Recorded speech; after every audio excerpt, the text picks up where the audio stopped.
কাটছি, শুটকি ভর্তা বানাবো। শুটকি ভর্তার জন্য মরিচটা বেটে নিচ্ছি।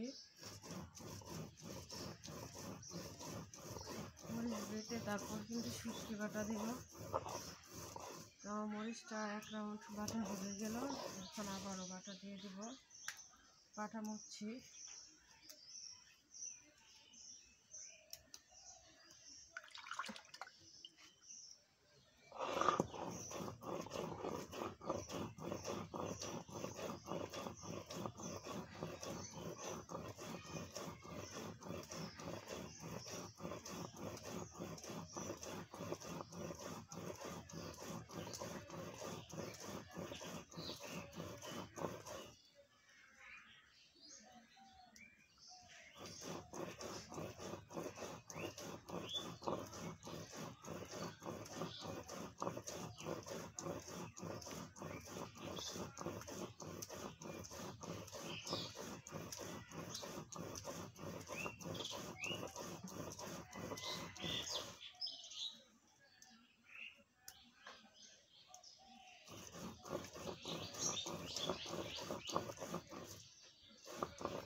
মরিচ বাটা প্রায় হয়ে গেছে, দেখতে পাচ্ছ।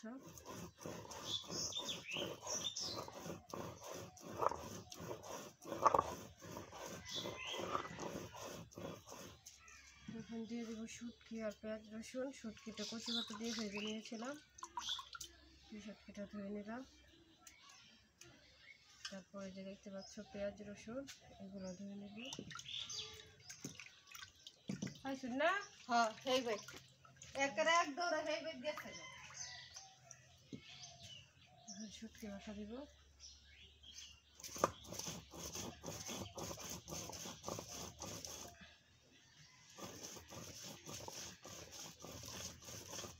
শুটকির সাথে পেঁয়াজ রসুনগুলো বাটা দিয়ে দিব।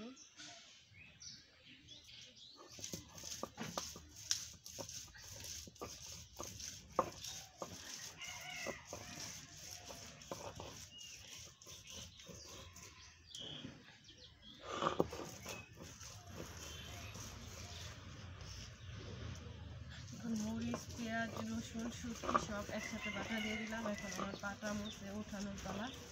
এখন পাটা মুছে উঠিয়ে নিব। হয়ে গেল আমার শুটকি ভর্তা বানানো।